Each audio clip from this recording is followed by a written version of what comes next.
Hello guys, my name is Conor Wallström. I'm a software developer, photographer and retoucher based in Sweden. In this video, I will try and sort out a few of the misconceptions commonly spread on the internet. My hope is that after seeing this video, you will be able to determine when and how to use this technique.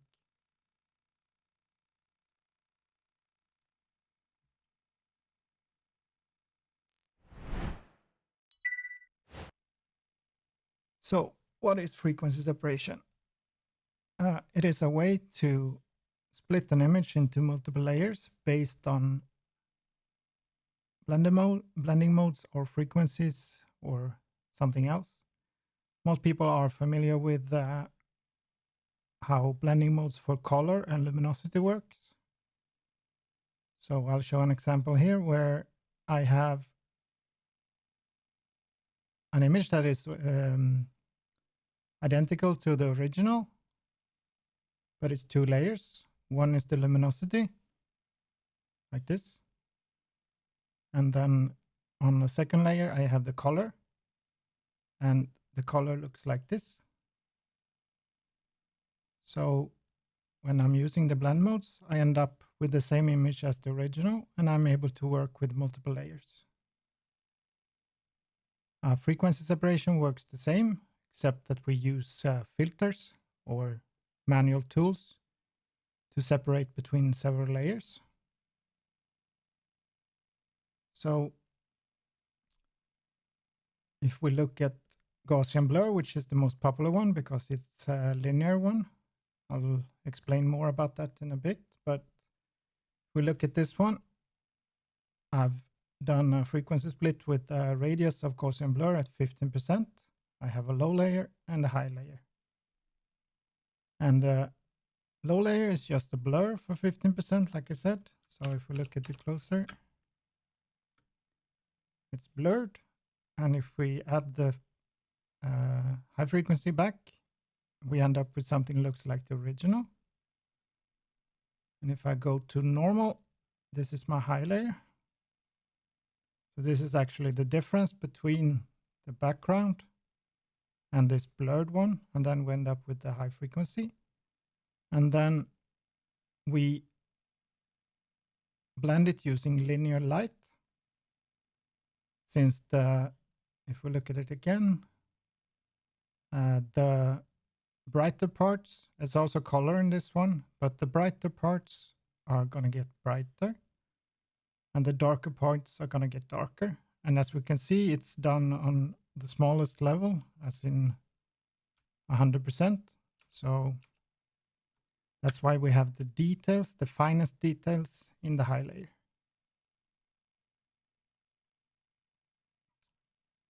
So like this.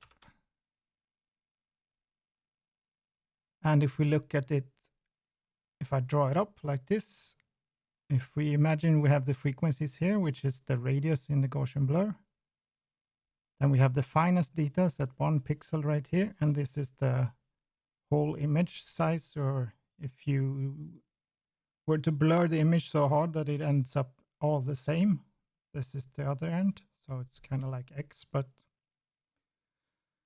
And if we look at, if we did the frequency split with a 15 pixel radius, we have the high layer here. So this right here is the high layer, and this right here is the low layer. And if we did the same thing, but with 30 pixels instead, you can see the difference. So it's just a matter of determining what ends up on which layer. And this is useful if you want to do targeted edits for the particular layer without affecting the other range of frequencies.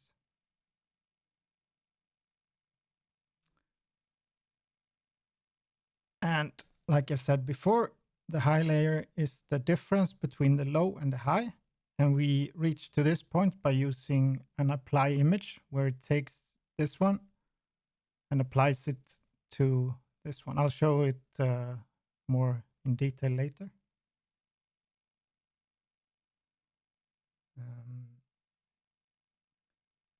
The radius that is most commonly used, and the one that's linear, where it's like the opposite of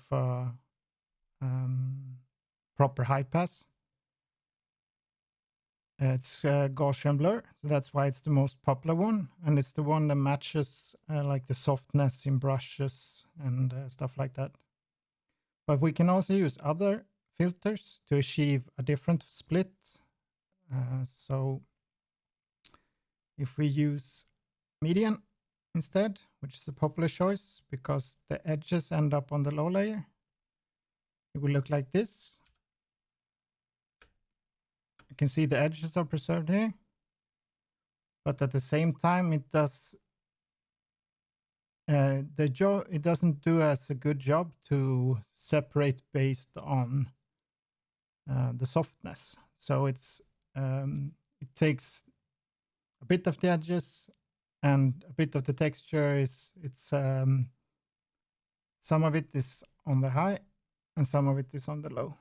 So as you can see, there's no edges on the high layer here because they're on the low layer. But if we go back to the Gaussian blur one, you can see it contains almost all the edges because they were blurred out. And since the high layer is the opposite, that's what happens. So if we go back to median,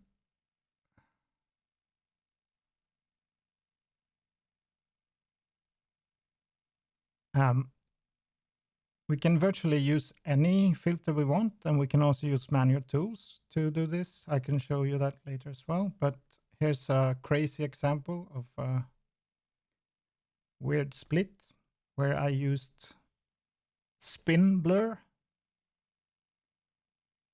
which is not something you would do, but I just wanted to show you how the split actually works. So what apply image does is it takes the difference between the original and this one and outputs it into a map with the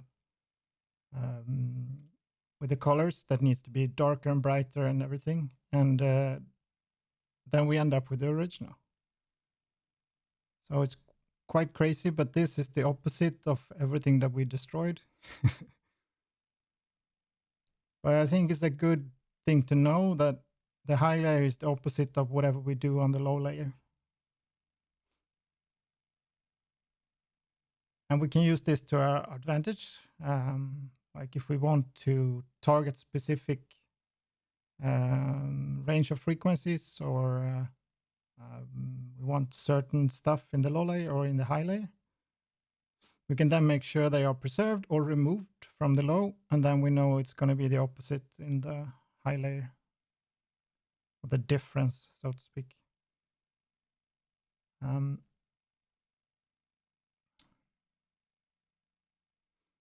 And like I said, you don't have to use filters to separate. You can do whatever you want. So let's do an example. And this is the way you would do any frequency split. You would duplicate your layer. You would hide the high one. And then you would do the changes that you want on the low. Let's rename it. Or just low frequency or whatever.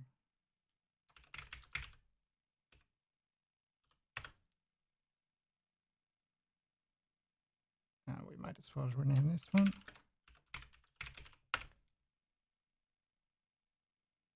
So, and in the low layer now, we could, if we wanted to do a regular Gaussian blur, we would just go and do blur, Gaussian blur. And right now, we can determine what we want in the high layer and what we want in the low layer. So what we see right now is what will end up in the low layer, and the difference between the original is what will end up in the high layer. So let's not do this. We can also use stuff like the built-in, where is it? Blur, here, blur tool. We can also do it like this if we want to blur. This method will be a bit more irregular and might be better for some cases. Let's just do like this so we can. So if I want all the details from the forehead in the high layer. I can go in now and just take it out. Same here.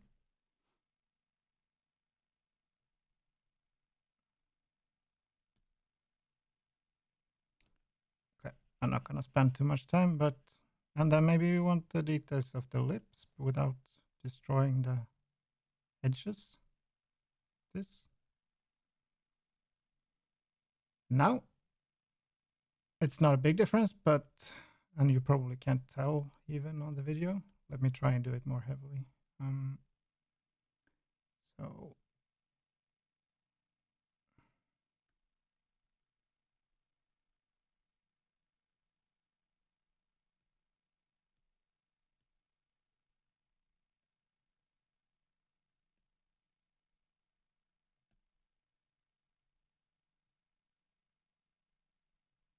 okay, yeah, let's zoom in on the results so you can see the difference. And then we go to the high layer. We change the blend mode to linear light. We go to image, apply image. And the settings for 8-bit is you pick the low layer. And I have several with the same name here, but it's the same order as it is in the layers panel. So go to low. We set subtract, scale of 2, and offset of 128 so that we get the middle point. And then we click OK. And these two now is same as original or close.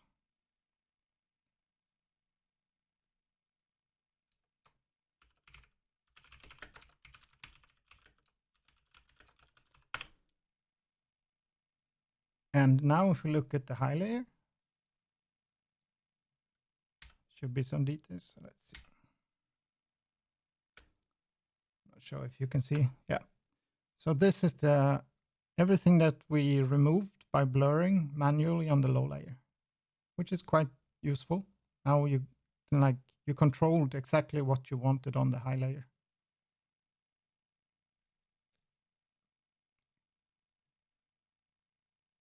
Let's see.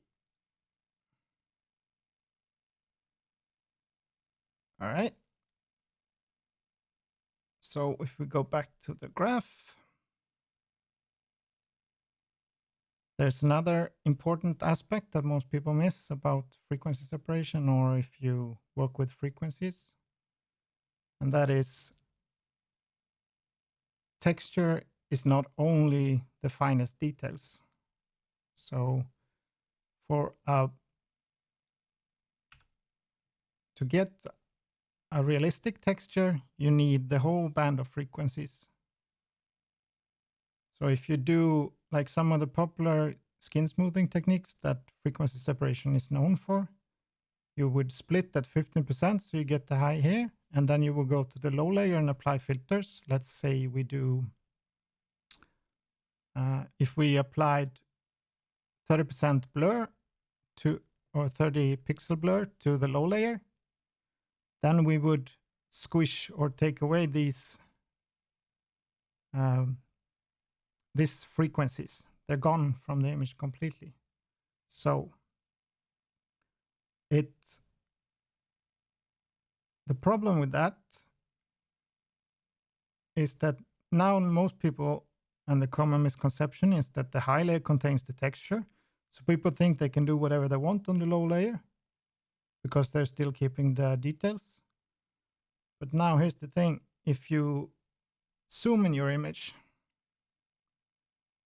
the 1% or one pixel details in your image is only 1 pixel details at 100%.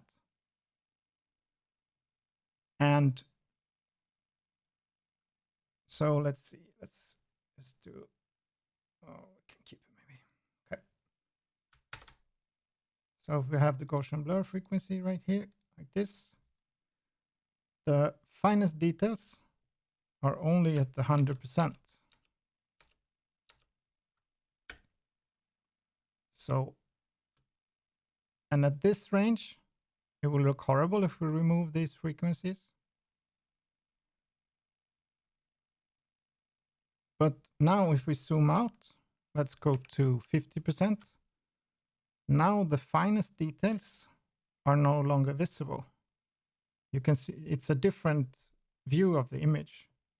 And if we zoom out even further, we're getting rid of essentially even more details and moving it into a different range. So if you zoom out in an image, if you remember what we did to here, where we removed a bit of the frequencies. If you zoom out of an image where you removed part of the frequencies using blurs or similar, it might look good when you're 100% zoom, but if you zoom out, let's say we zoomed out to this point I have marked right here, and if we have the same example as before, where we did a blur to remove this area, then when you zoomed out to this point, this part here would be the details.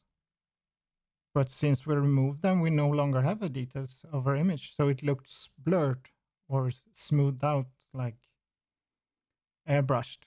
So you have to be careful. And this is a really big misconception about frequency separation, is that you can keep all the texture in the high layer. And that's not the case. You need the whole range, because at some point or at some distance, you will no longer see the same details. And at the opposite end, if we zoom into 200%, 1 pixel of the original is going to be 2 pixels on your screen.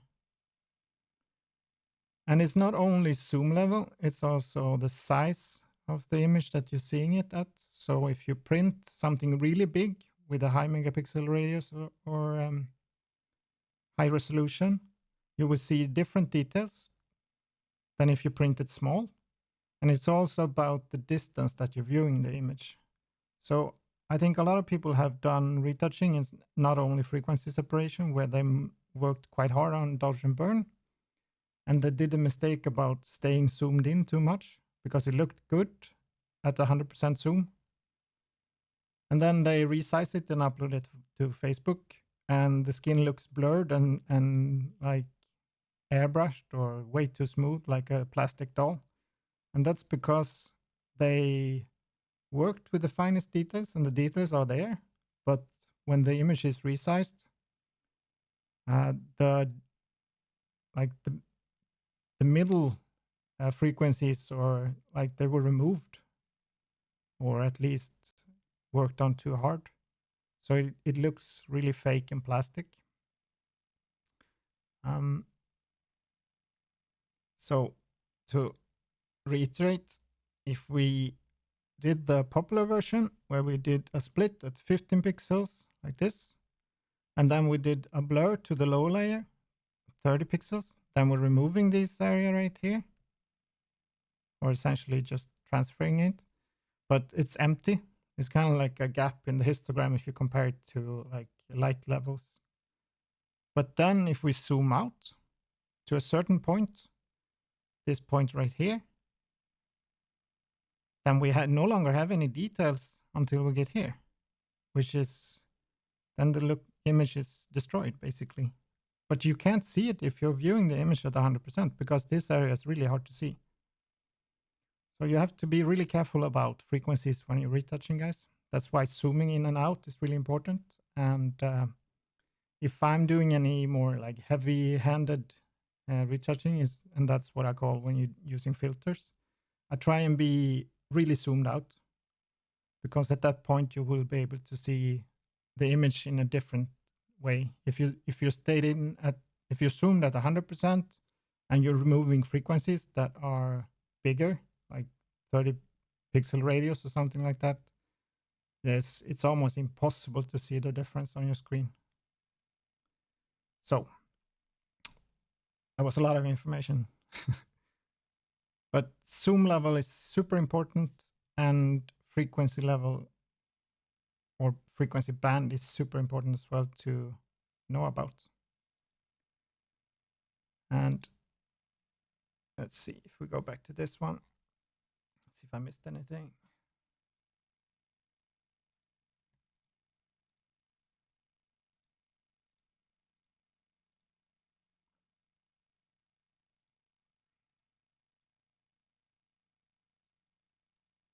Yeah, so let's take one step back again. It's really this basic stuff in the beginning here is really important to know because it determines everything. So what you pick on your low layer is how you choose where the split happens and with what ends up on each layer. And you can use filters. Gaussian blur is, like I said, the linear one, but you can use median. Well, I have lots of them actually. I have a list. So here's a couple of them, and none of them is better or worse than the others. It depends on the situation. So, like I said, the Gaussian blur one is the most linear one, since if you're working with soft brushes like this, when you're doing the editing on the low layer, you're not messing up any edges or like you're not changing what's on which layer, so or each layer. So if you like this brush right here with a certain softness is the same as a certain radius of blur. So that's why it's most commonly used. You can also use median, and some people prefer this. It's a really old technique. Well, all of these are quite old, actually. I know some of them has been introduced as new techniques, but that's not the case. Um, well, and surface blur, dots and scratches. It's almost the same as medium, but it has thresholds for different levels. You can use negative clarity in camera raw, which also smooths things out, and then you can move texture that way. It's quite popular one if you want a quick way to do skin. You can use lens blur if you want like certain depth. If you want the depth in different layers, like if you shot an image at like the blur radius is almost an exact match to depth of field when you're shooting with the camera. So the things that are in 100% focus is gonna end up on the high layer, and the stuff that's out of focus will end up on the low layer. And then you can also use some certain tricks and masks in lens blur if you want a different split. Um, and then you can, like I showed before, you can also use certain tools for the different layers, and when you're working on the different layers as well. So you have the regular brush, and then usually you have it at quite soft, and you sample paint, and you just sample and paint, sample and paint. And what that does is that it's almost like a blur effect, and you can use that as well to have things on different layers. And then we have the mixer brush, which is just the same way as sample and paint, except that it's a wet paint basically. So if you start at a certain point and drag over the other one, it will smooth, same as a blur, smooth the colors over to the other side. And well, not only colors, but it will just, depending on the softness of the brush, you will also smooth out lightness and transitions and stuff. It's quite hard to control. It's I wouldn't recommend it for beginners. But then we have also the clone tool, which is my favorite if I want to work with it. I use a clone tool at a low opacity with a soft brush on the low layer. Then I will blur it and I will move like I will layer it on top, making it smoother, and it's easy to control, and it's quite good, both for when you're doing the split in the beginning or when you're doing when you're actually working on the separated layers as well. I'll show that a bit as well. But these are a couple of ones you can play with. I'm not going to go into details on applications today, when to use which, because then this video will be very, very long. But I wanted to cover the basics. And like I said, there's lots of misconceptions and wrong information out there. So I figured I'd record a little bit. Okay, let's see.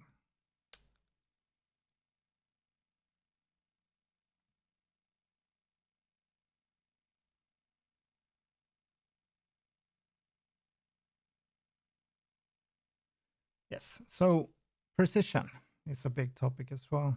And it's also something that most people don't really understand. When you're doing a split, it's never 100% the same as the original. How you do it is really important. But there is a little trick where you can actually see. Let me just get this back. Yeah, okay.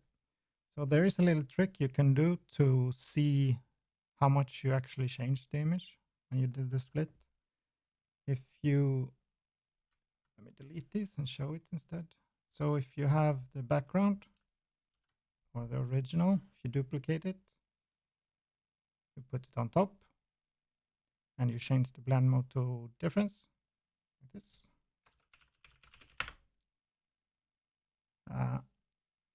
Now, the black parts are where the image isn't changed, and the white parts or brighter parts is where the image is changed. So if this was white, you would have changed everything. So it's quite a clever help player, especially when you're doing splits and if you want to see if you altered anything, because the split is never 100% accurate. And this one looks good, it's black, but if you want to further see what happens, you can take levels adjustment and boost up the smallest details so you can see it. So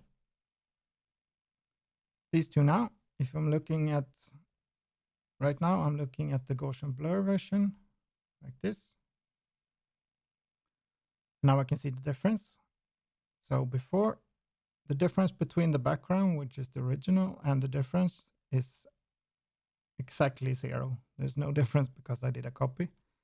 But if we compare it to the split I did, it's quite a difference. But there's also one more thing you need to do. You have to merge, because this is comparing to the buffer or whatever it has in the graphic memory, and it's not 100% accurate as well. What you need to do is create the merge of your frequency. So now this is the merged Gaussian blur. Oh, it doesn't matter, I can explain it. And then we put the difference on top, and then we have the levels. As you can see, the difference between, it's quite significant. And that's because Photoshop, if you're doing it without the merge, you're just comparing it to the buffer or whatever Photoshop has in the memory. Only when you do the merge is the correct difference. So now, if you want to compare different methods of what you did, you can do the same with median or blur or whatever. But that's a really nice trick for you guys. And also a good one, if you're doing frequency separation, as you can see here, of course, the difference is really tiny. So in most cases, it won't really matter. But if you want 100% accuracy, you need to check this stuff. And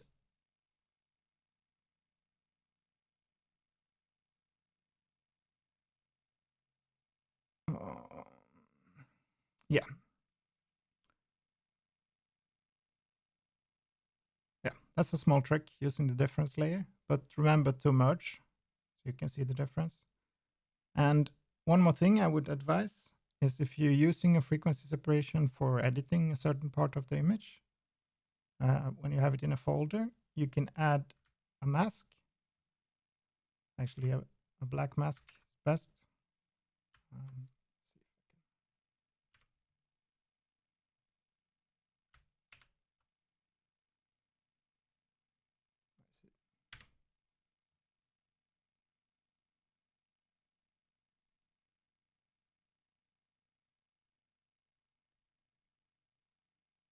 the wrong one. Oh, I did a vector mask. No wonder. Okay. So if you add a black mask, nothing of the frequency separation is included. And then you can just, if I did a frequency separation to target this area or whatever, then I can make sure that I only affect that area by having a mask on my frequency separation. So everything that's black is not affected. So if we do the same comparison again with the difference, just to, let's get rid of this. So and the difference of this, as you can see, it's completely black in the other areas. And right here, we have a little bit of difference. That's now the trick. You want to affect the image as little as possible. Okay. And then we have this image that I showed here is 8-bit. 16-bit in Photoshop has much more precision, so you'll be able to do a much better split. If the image is, some image doesn't need the kind of detail that has 16-bit, but if you want the best, you should always use 16-bit when you're doing the frequency split. So if I'm doing the same here, let me go back to this one. I can compare it. So let's get rid of that. And that.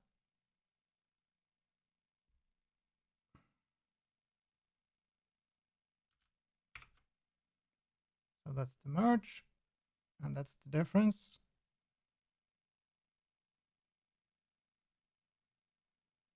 And if we do the exact same split in 16-bit, 16-bit has different settings, and I'll show them in a little bit. And I'll explain why. So if we have the same thing here, we do a merge of our split just to check the difference. Like so. As you can see, it's quite the difference. So in 16-bit, the same. This is 8-bit. This is 16-bit. So that's why I always recommend to use 16-bit when you're doing the split if you care about details or the like absolute match, and especially if you're doing multiple split. And if you're working in 8-bit, like I said, it's really nice to add it using a mask. So if you add a mask to the group and just have it where you actually did anything, then you won't affect like the background and other areas. Okay. So the settings, let me show them. So let's do blur.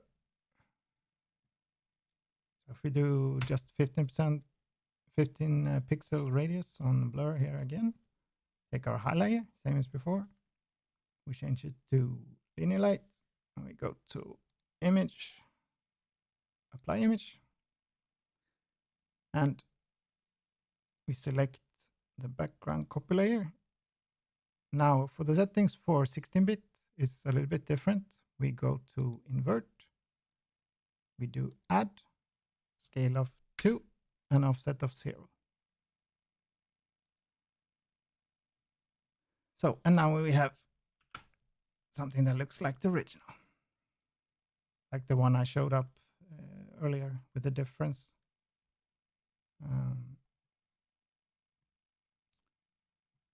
The reason we have different settings than, let's see. So this is a bit of a quick sketch. I'll try and explain it. So the difference and why we have different the reason and why we have different settings for 8-bit and 16-bit is that the middle point in 8-bit we, like most people know, we have 0 to 255 in 8-bit. And the middle point, if we're going to pick a middle, would actually be 127.5. And you can't have 0.5. So what Photoshop or Adobe decided to do is that 128 is the middle point. And that's how it calculates everything as the middle point when you're in 8-bit. Which is all fine, but when you move it to 16-bit, there actually is a middle point, an actual middle point, since in 16-bit we have 0 to 32,768, which is quite a big difference in range. It's actually 15 bits of values, but that's just a thing. That's how Photoshop works. Let's just refer it to 16-bit. So there actually is a middle point. There isn't a middle value in an uneven number. You have to have an even number. Actually, the opposite. So in an even number, so since this range here is 266, there isn't a middle value. So, but here it is, since it's 69, then we have one that's able to be the middle, and that's 16,384. Now, the issue is in 8-bit, we're using 128, which is not the exact middle. But if we then convert it to 16-bit, we end up with 16,448, which is not the middle in 16-bit. So that's why we need different settings, and I can show it here. If we filled the image with 50%, with 128, 128, 128, then look at the info panel here. We get a pixel value. I've just changed here to 16-bit so you can see it. We get a middle value of 16,448, which is this one, but it's not the actual middle point in 16-bit. If we instead did a fill of the same area with 15% gray, we get the correct middle point in 16-bit, as you can see here, which is 16,384. So this is the main reason and the only reason that we need different settings for 8-bit and 16-bit, because it also works the opposite. If you're using the 16-bit settings when you're doing an 8-bit split, you get the opposite, because 16-bit, it tries to be in the middle, and the middle in 8-bit isn't the exact middle because it's 128. So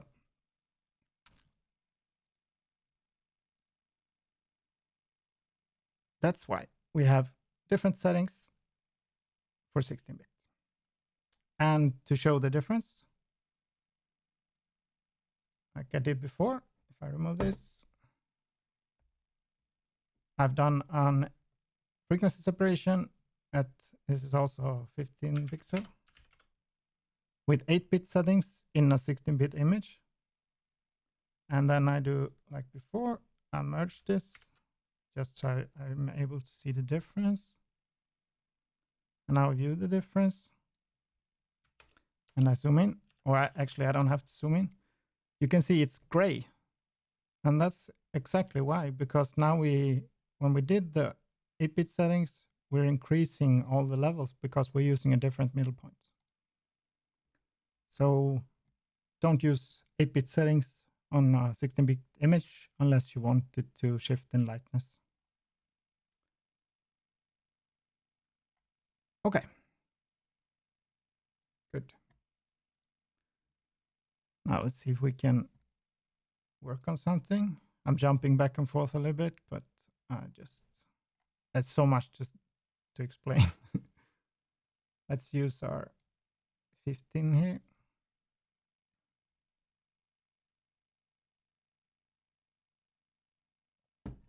So now, if we did a split here, and we want to work on this one. If you remember, this is how it looks like. We can do it non-destructively if we want. If we duplicate the high layer and we hold down Alt to make it into a clipped layer, and then change it to normal. Now we can work on this layer instead of this one to preserve this one below. And if we change our mind, we can have a mask on the high one and soften whatever we did, or like mask it out if we're not happy with it. That's one way. And if you're using frequency separation to heal certain details, I would recommend doing this. And now, if you're, let me see, just so I cover everything I have in my notes.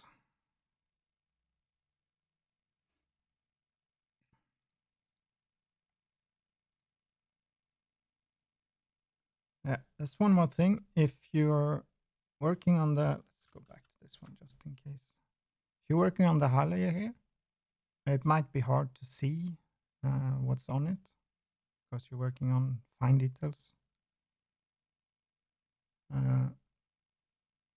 What you want to do then is use either curves or levels as a help layer.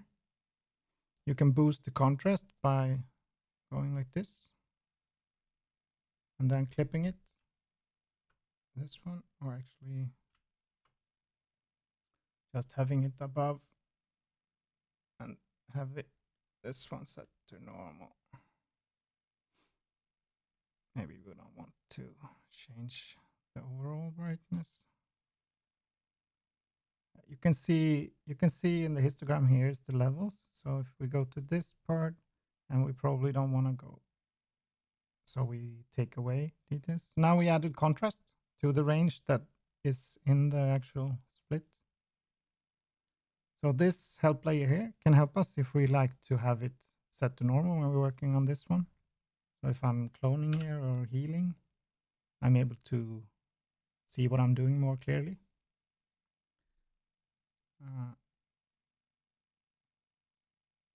Don't use a solar curve here. I've seen some people do that. That will mess up your perception on what's white and what's not. Like, this is quite weird. Like, what you want to do is a straight contrast.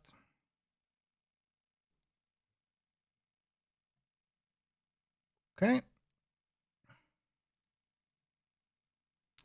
Okay. I'm not going to go into too much details on the tools. It's the same as the filters. Today won't be about application or how to use and when to use what and stuff like that. I just wanted to sort out some false information.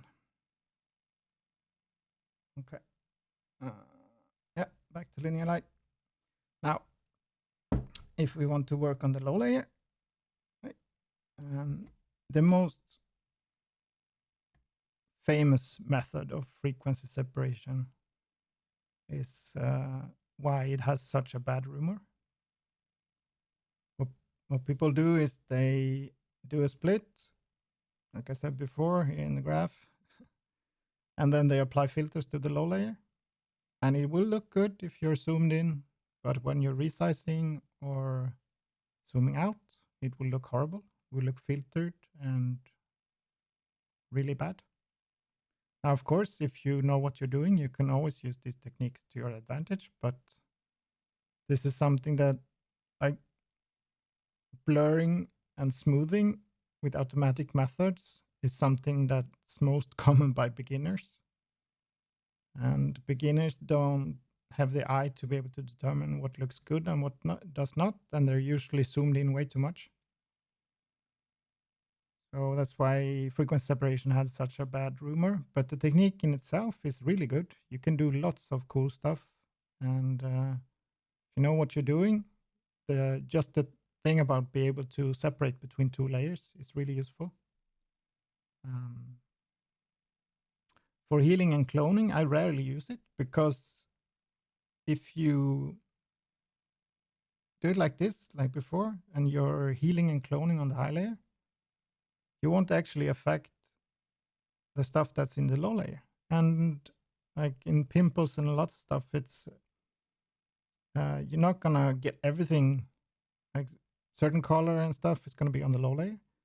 So if you want to use a frequency split to heal and clone, you're gonna end up working on two layers. You have to work on both the high layer and the low layer, which is a bit of a pain. So I would advise against it as a default. Try and learn the clone tools and healing tools. But there are certain situations where it's really good. And if you want to enhance texture or like in certain frequency, or if you want to blur it out or remove certain sharpness, it's really good to be able to do it here and in the split. So that's it about the high frequency. The tip here is to create a duplicate, set it to normal and clip it, and then you can work on this one. Then you're always able to go back and you can fade the effect without doing a new split. And the same goes for the low layer. If you create a blank layer between, you can then clone and heal. Like, let's see, let's regular clone. And now, one important thing, especially if you're using Gaussian blur, when you're using clone tool or any tool basically that's based on a brush in the low layer or in a between layer, then you need to be mindful about your hardness. So if you did, like say 15 pixel radius on your blur, then try and match the hardness of your brush, because then you're not gonna smooth it out unnecessarily much unless you want to. It's more conscious. And if you're using a really hard edge brush, you might introduce a lot of weirdness or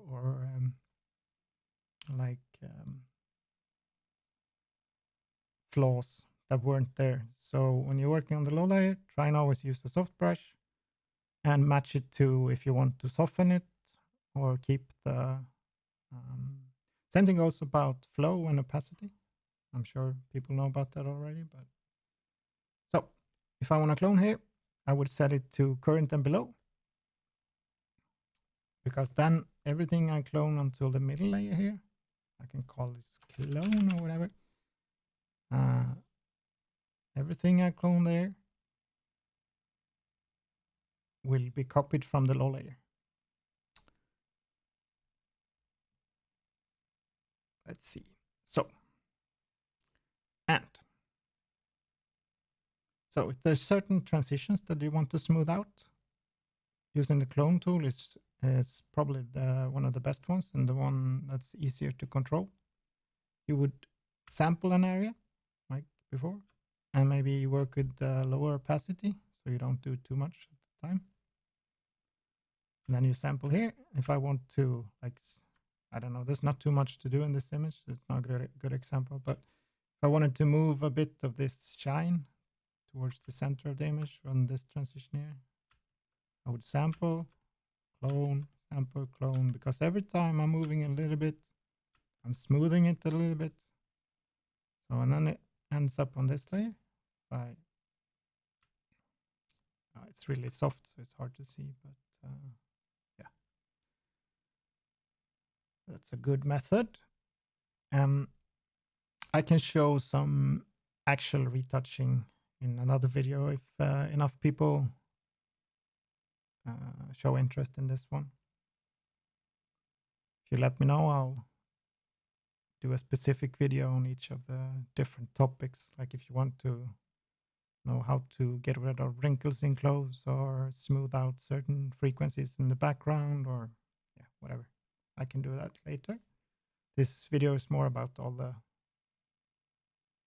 like details and just getting familiar with the technique and to see that you can do a lot of things.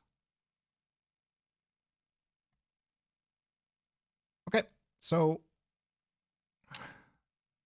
a middle layer, really good, because then you can, same as the high layer here, because then if you go too far, you can always add a mask to this one as well and fade it, or just go down in opacity if you did it too strongly. Same on the high layer. If you did something and you want to fade the effect, you can just go down in opacity. If you're using the mixer brush, you have to, you can't use a blank layer, but then you can also, you can just clone this one or copy this one and work on this one. So see if I can. Yeah, it has, these are the settings if I'm ever using the mixer brush. And like before, make sure you have a softness to the brush. And if I want to smooth certain things out, I would do it here as well. And one really good tip, guys, since it's really hard to see what you're doing when you're working with the low, zoom out a lot, like almost as far so you almost can't see what you're doing, because then you're gonna be mindful of the transitions much more than if you're working at 100%. So if this image doesn't have any legs and stuff, so and I wouldn't use a mixer brush in the like this technique to smooth things. I would never use it in the face, but on legs or clothes and stuff, it's quite useful. At certain points, I don't use any of the stuff I'm showing now as a default technique for everything, because it's not going to work for everything. It's better to learn the basic tools in Photoshop than to try and find like this magic tricks, and because there's no shortcut to good retouching. If you want to be good, you have to spend the time. Now, okay, so if we had this, if I wanted to move a bit of the transition, I could do it like this. So, yeah. And always like do it really gently, and after each time swap on and off, just so you can see what you actually did. Because if you're going too strongly all at once, you're gonna flatten things out and it's really hard to see. And if you go too slow, it's also really hard to see what happened. But going really slow, zoomed out, and swap on and off to make sure to see what you did. Of course, you can have this on if you want. I prefer to just to have it visible, like without the details. But okay. Let's see if I missed anything. I made a few notes, but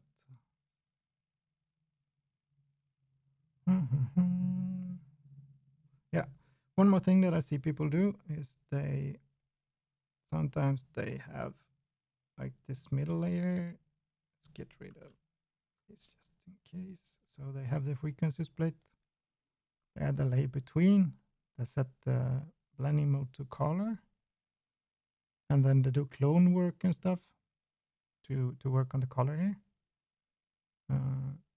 It's like there's no real point to having color layer here. You might as well have it on top, because it's like the little bit of color that's in your, well, it depends on how you do the split, of course, but usually like the way people use it is they have a quite low radius, so the split looks a bit like let's see. So the split looks a bit like not this high, but I destroyed the other one. So you don't have too much of the details in your split in the high layer. So, and when you don't have too big of a range, most of the color will end up in the low layer. Let's see. So, and for that reason, like doesn't matter where you have your. I use blank layer set to color correct a lot in my workflow. But you don't need to use to do color work. You don't need to do a frequency split and put it in between, because it's basically like most of the time you want it above, so it affects the high layer as well. Okay, that's one more thing. I hope I'm not confusing you too much, trying to cover a lot without going into specifics.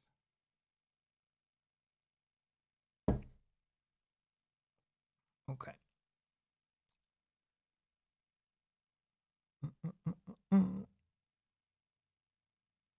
Yes. So another thing the frequency separation is good for is working with texture, or adding or removing, or like finding extra bits of texture, like especially if you're retouching an image that has a shallow depth of field, and then like certain parts of the face, if you brighten them up, they will have, or usually brighten, sometimes darken, but if you brighten them up, they will have a different depth of field, meaning they're gonna be less texture. So then you can either copy it from a different part of the face, or you can try and add it yourself, or you can try and enhance what's already there. And using the same techniques as in frequency separation, you can pinpoint the specific frequency or area, and then you can duplicate that. It's the same as using a high pass, although high pass is not completely accurate. It's usually too strong.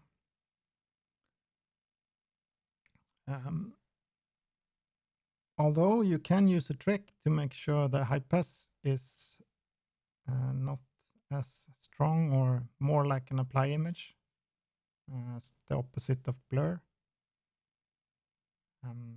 I wasn't going to show it, but let's do it anyway. So if you have, it's too much stuff in this image.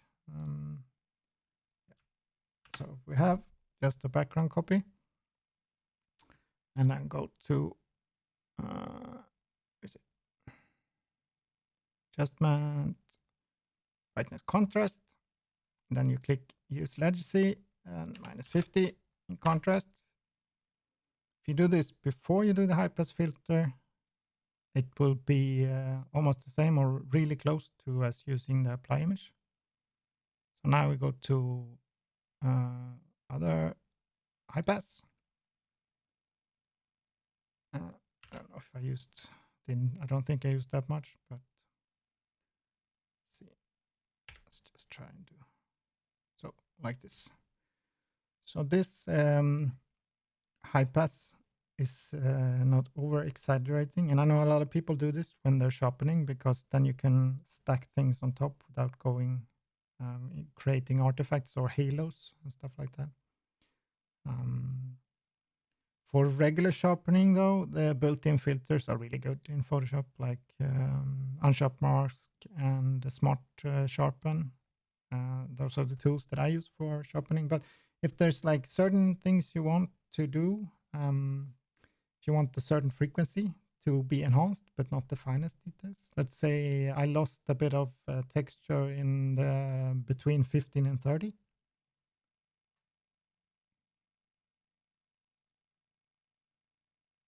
Then I could, if I do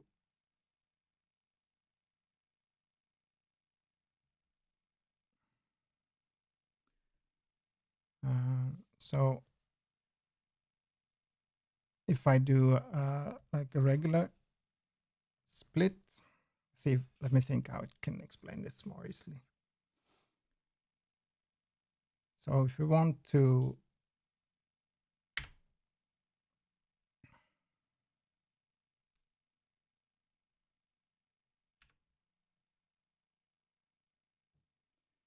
so let's just explain it again, just to so I don't confuse people. So let's say we have a texture problem that in a certain area, because we used dodge and burn, we lost, or actually there wasn't too much, or it was shot on shallow depth of field. Then on a certain patch, we might be missing, let's see, let's use the regular brush. We might be missing a certain frequency here, or actually not missing is the wrong word. It might be really like undefined or low contrast. So what we can then do is copy this part. So if this is 15 to 30, if we take this out of the image and put it on top again, like a second time, we will enhance the details because we're doubling in them. And then we can like selectively add texture to certain frequencies. And this is actually this method of taking a certain band of frequencies and add it on top is called a band pass.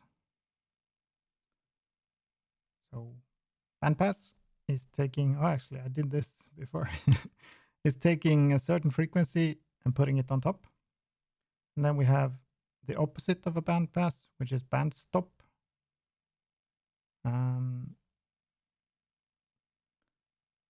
Which would do the opposite. It would take a certain frequency and basically remove it.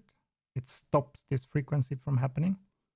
And a band stop is what most people are doing, like, or not most people, what most people think frequency separation is, like the skin smoothing. That's a band stop.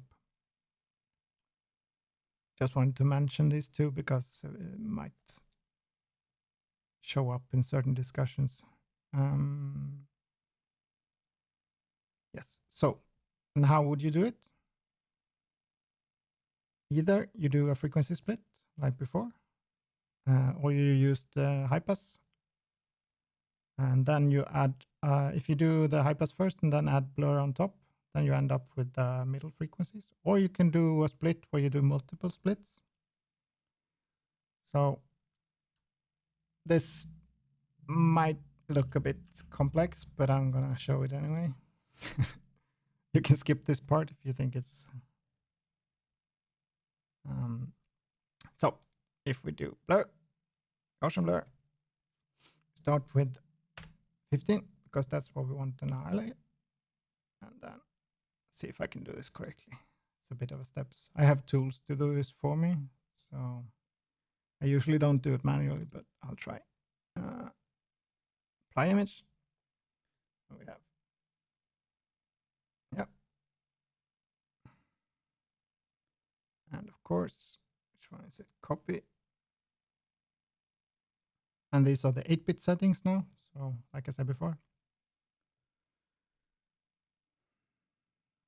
So now we have, this is 1 to 15 pixels of radius. And this one is 15 to X or whatever pixels as a regular split. Let's just group it to have it more visible. Now, to do a second split, if you want 15 to 30, you would duplicate the low layer, that's 15 and above. And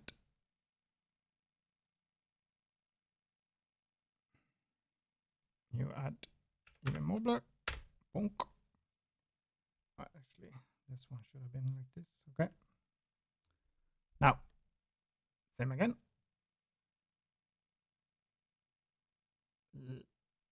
Linear light and image, apply image. Now we have to select the one below like this. Now, and when we go, this is actually now 30.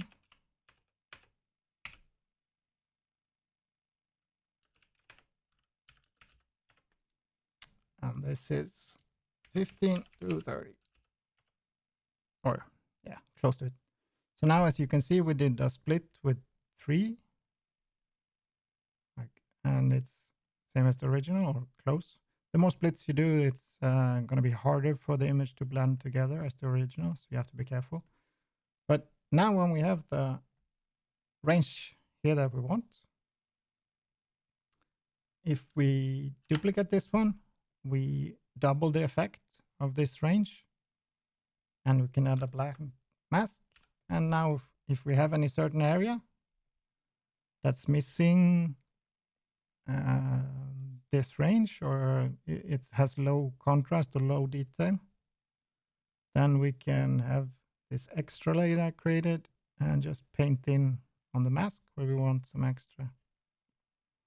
So like I said, this is quite advanced techniques, but it's good to know that what you can do with a split and what frequencies are used for.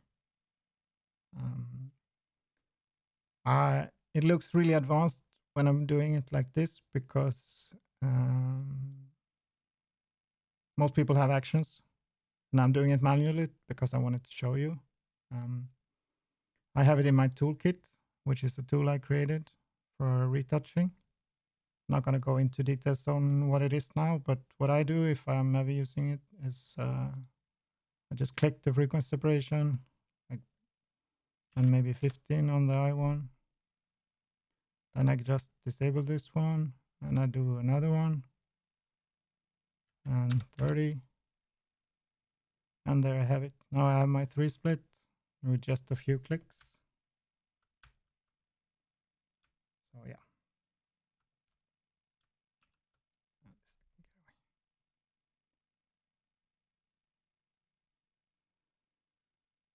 Okay. We covered a lot. Now let's see. There's also a way to make sure that all the color is in the low layer and none of the color is in the high layer.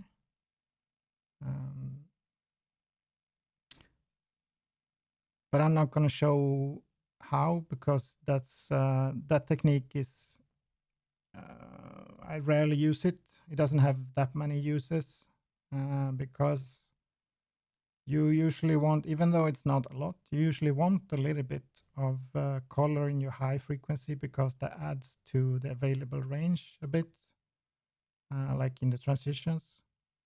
Because as you know, there's 3 channels to an image. In 8-bit, we have the range from 0 to 255, but we have it in 3 channels.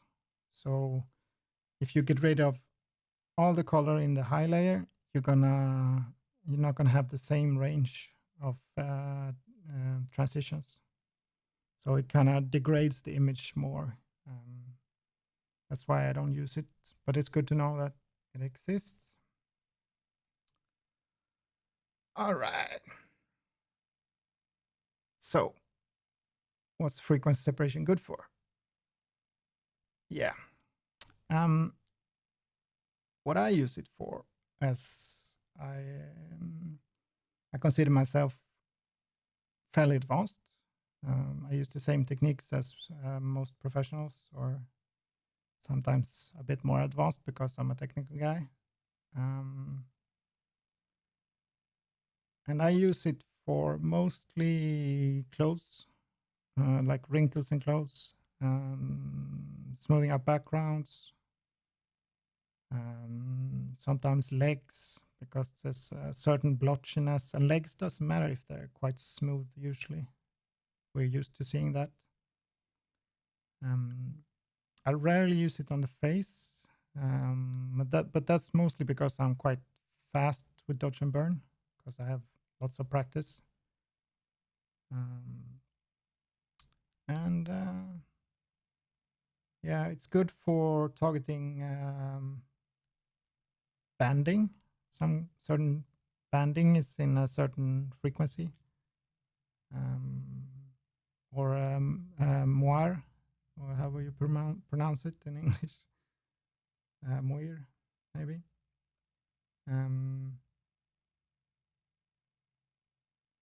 Yeah, trying to think of more stuff. I usually I use it quite a bit when I'm working with texture, and if I want to smooth out texture, that's a big thing. in retouching and even in high-end retouching. If you want to get rid of certain details, you can do a split like this, and like if you have a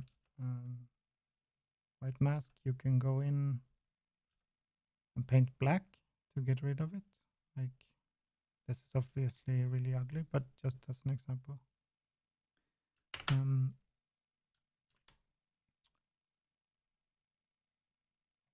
Yeah, don't know. Sometimes if I want to graft or move texture, I use it because then I can see the actual texture I'm moving without taking everything else. So that's a good thing. Yeah, I think that's it. So I hope you learned something. It was probably quite technical. That's the way I am. um, and like I said, frequency separation, it's not a bad technique. It's how you use it. Don't use it for everything.